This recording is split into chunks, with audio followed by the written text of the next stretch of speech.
And a big hello to you watching out there on YouTube. I'm Unger to the Max. And I know it's been a few days since I last made a video.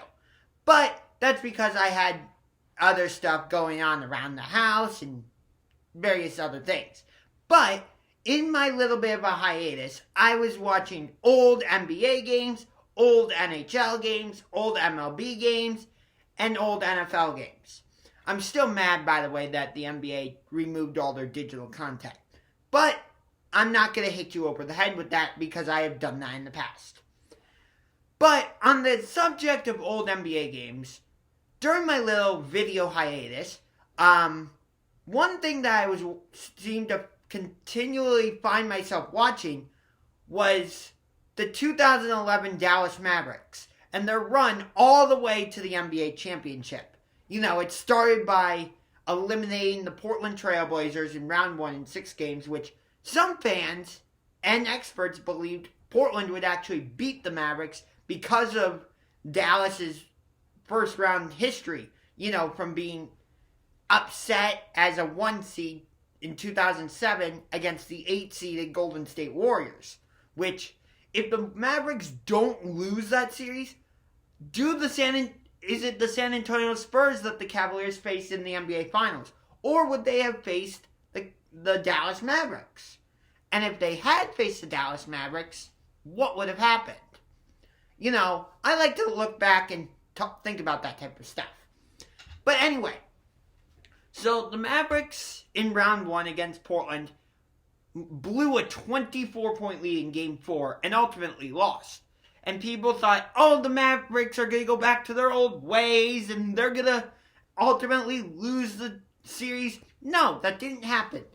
This was a new style of Dallas Mavericks team of veterans like Jason Kidd, Jason Terry, my favorite player on the Mavericks, Sean Marion, Tyson Chandler, Deshaun Stevenson, Caron Butler, even though he got injured earlier in the season in a game at Milwaukee and was not able to play for the remainder of the season or the playoffs. Peja Stojakovic, Brendan Haywood, Brian Cardinal. These were all veterans that he had either not been to the playoffs before or had been to the playoffs but were not able to get the job done. Or in the case of Dirk Nowitzki and Jason Terry, they were up 2-0 in the 2006 NBA Finals against Dwayne Wade, Shaquille O'Neal, and the Miami Heat, and Miami ultimately ended up Miami ended up winning that series in 6 games. So in the second round, Dallas ultimately swept the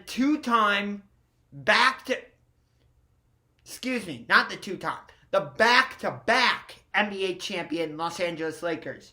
Because remember, in 2009, the Lakers defeated the Orlando Magic in 5 games, which I'm still mad at the Magic for eliminating the Cavaliers in the 2009 Eastern Conference Finals. And in 2010, the Lakers defeated the Boston Celtics in 7 games. And that Game 7 was one of the best Game 7s I've ever seen. Flat out. If you did not like that Game 7, there is something wrong with you. Anyway. And then, in the Western Conference Finals, the Mavericks took down the upstart Oklahoma City Thunder. You know, you wonder what that Thunder team could have been. Because at that time, they had Serge Ibaka, Kevin Durant, James Harden, Russell Westbrook. They went to the finals in 2012. Yes, they ultimately lost to Miami, but think about it. What if they had stayed together? I mean, they could have possibly been something special. Just think about that. And then in the finals, the Mavericks lost Game 3, were down 2-1 in that series, and in the past, that would have rattled teams. But the Mavericks, being this really tough group of veterans, was able to come together and be like, no, we're not losing this championship. And they ended up defeating the Miami Heat in 6 games, like I said, to win the NBA Finals. Interestingly, all four of Miami's opponents in the NBA Finals from 2011 to 2014 were all from the Texas-Oklahoma region. Think about it. 2011, who did the Miami Heat play? The Dallas Mavericks. 2012, who did the Miami Heat play? The Oklahoma City Thunder. 2013, the San Antonio Spurs. 2014, the San Antonio Spurs. The only team the Miami Heat did not play in the NBA Finals from the Texas-Oklahoma region was the Houston Rockets. I know there's more teams in the Southwest, but I'm talking about specifically the Texas-Oklahoma region. So kind of interesting. But I've seen this question a couple times. Is Dirk Nowitzki's one championship in 2011 more impressive than Kevin Durant's 2 championships with the Golden State Warriors in 2017 and 2018? And in my opinion, the answer is a definitive yes, because Dirk Nowitzki was the Mavericks' only All-Star on that team. Like I said, there were fans saying that Dallas would get eliminated in the first round by Portland. And I guarantee nobody thought they would beat the Lakers, let alone sweep them.